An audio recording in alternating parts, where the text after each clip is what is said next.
Well, let's look at our gospel lesson this morning, and it fits right off the heels of last week's gospel lesson. If you noticed, we have two stories back to back in the Gospel of Mark about healing. And they're very different. Last week, Jesus comes into the synagogue and he is teaching, and his teaching is so powerful and so authoritative that it stirs an evil spirit dwelling within somebody in the congregation to speak out against him.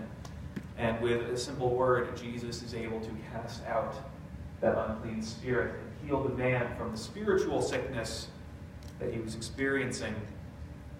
And then this week we have a different situation. We have Jesus healing Simon Peter's mother-in-law. So we have the healing of a man and then a healing of a woman. We have a healing in a public place, and then we have a healing in a private place. We have a healing of something intangible in nature and a healing of something very, very natural, fever. Well, so Jesus casts out the demon, and word begins to spread among the town that there is a new preacher in town who can cast out demons.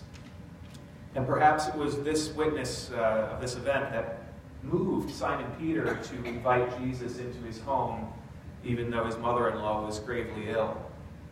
I mean, you wouldn't invite someone over to your house if one of your loved ones was gravely ill, right? That would seem a bit faux pas even today, but even way more so back then. But perhaps seeing Jesus in action, Peter hoped, perhaps he can do something similar for my mother-in-law. Perhaps he can command the fever to leave her. So Jesus arrives in the household, probably much to Peter's mother-in-law's embarrassment. And he does something unexpected. He approaches her, and he takes her hand. Now this is significant in a number of ways, right? Just as a very natural response to this, we've all been sick, and we all know that, people don't like to touch you or be near you when you're sick. And we all know how important human touch is to the convalescent process, or even just in living a fulfilling life. And especially people who are in hospitals. The only hands that seem to touch them are covered in rubber gloves, and oftentimes holding needles and other unpleasant instruments. And it's generally not a caress, right? It's a poke and it's a prod and it's an examination, and it's not fun. I think there's something deeply important about reaching out and touching people who are in pain and who are in uncomfortable circumstances. The other thing is, in Jesus' day, they didn't understand where diseases came from, but they knew that proximity to a person who is sick could transmit it to you. So when Jesus takes her hand, he is risking himself. He is risking his own health. And a fever might not sound like much, but in a day before modern medicine, a fever could be fatal. So he is risking when he reaches out, takes her hand. He's also doing something that is socially very controversial. Because in Jesus' day and age, a man was not even supposed to have a conversation with a woman who was not part of his immediate family. So this could be very offensive and concerning to Peter, to Andrew, to James, to John, to everybody in the room. It could be very uncomfortable. But yet Jesus crosses the boundary. He goes where he's not supposed to go. He breaks the rules in the name of showing empathy and kindness to somebody in a vulnerable situation. And any concern that people in the room might have had is immediately dispelled, because upon taking her hand and helping her to her feet, she is immediately well. It says the fever left her immediately and she began to serve them. Now I could easily just pass by that line, but I think we need to pause for a second and talk about it, right? It's almost as though Mark has set up a 2,000-year-old joke, and we've just arrived at the punchline that Jesus heals her just to teach us all that woman's place is in the kitchen, right? That is the wrong takeaway from this passage, okay? That is not what's going on here. Now, it says a couple of things that Mark includes this detail. For one, it shows that she really is immediately and completely well. It's not like Jesus took her hand and she turned a corner and was better the next day. No, immediately the fever leaves her and she is completely restored to health, so that she then goes about her day and her life as she ordinarily would. So it's a testimony to the miraculous nature of this healing. Another thing is, the healing here isn't just about her physical health, but it's about her experience as a whole person, her social dignity and honor. Because in this culture, you have to understand the importance of hospitality.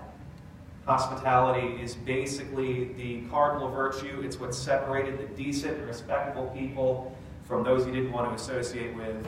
Hospitality was sort of the litmus test of whether or not you were a good person in Jesus' day. And as a very gendered and rigid world in terms of gender roles, men and women had their own roles to play here. When men were finished working, they would often gather at the gate of the town and keep an eye out for travelers, strangers, sojourners moving through. And if you were a respectable person, you wanted to be the first one to flag that traveler down and say, "Come and stay with me tonight." That was the honorable thing. It was the shameful thing to not show up, to not ask. So the men did the inviting and the escorting and the, keeping travelers safe on the road. And then the women, obviously, they were the lords of the domestic. They prepared the household, they prepared the meals. And whereas I'm thankful that today our gender roles are a little less rigid, what Jesus enables Peter's mother-in-law to do in this situation is to fulfill her obligations to hospitality and thus restore her honor. Right? And there's more to her story, even though she's not mentioned explicitly after this. There is good evidence in the Gospel of Mark that Peter's mother-in-law goes on to be a faithful disciple of Jesus until the end. If you flash forward to the story of the crucifixion, when Jesus is arrested and he's carrying his cross through the streets, all the men scatter, they're nowhere to be found. But who follows from a distance? Mark says the women specifically who served him in Galilee. Same verb, to serve, to wait upon, to provide for. It seems pretty evident to me that Peter's mother-in-law is among those people, as the only one I can think of who is explicitly said to have served Jesus in Galilee. And Jesus treated all of his disciples equally, right? Men and women could sit equally at his feet and receive his teaching, something that was unheard of in Jesus' day. And then Jesus takes the mode of service and makes it holy when he washes the feet of his disciples at the Last Supper. So he's been in all sorts of gender roles throughout his entire ministry. So don't get too hung up on, and she served them. Peter's mother-in-law went on to do much more than make sandwiches. So anyway, word gets out that Jesus is casting out demons and healing sicknesses, and before you know it, everyone's at his doorstep. The whole town is bringing all their sick and all their depressed and all their demon-afflicted, and he takes the time and heals as many as come to him. And by the end of a long night, I imagine he only got a few hours of sleep, he gets up before dawn and departs to a private place to be with God. He needed a little R&R, right?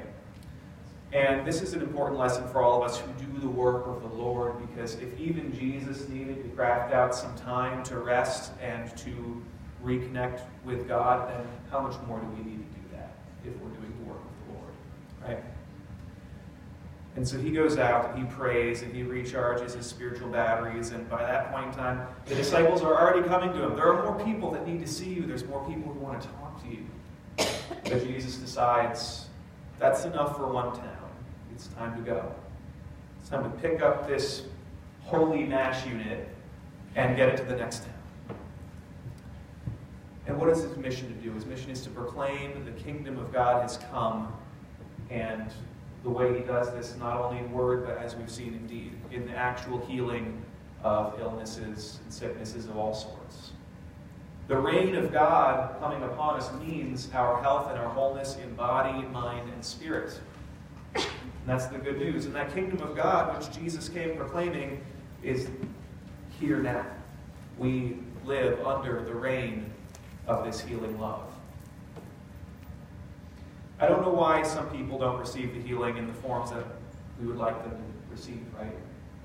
I do know that whether we live or we die, whether we live in perfectly healthy bodies or bodies broken and marred by illnesses, God's healing is still there, because not even death is stronger than the healing love of God. So whether we live or we die, we are healed. Whether we live or we die, whether we are well or sick, Jesus, our great physician, is always by our side, ready to take our hand whenever we need him to lift us up and to make us well. So may that love of God, which heals us, always abide with you and shine through you to those in the world who are in need. Amen.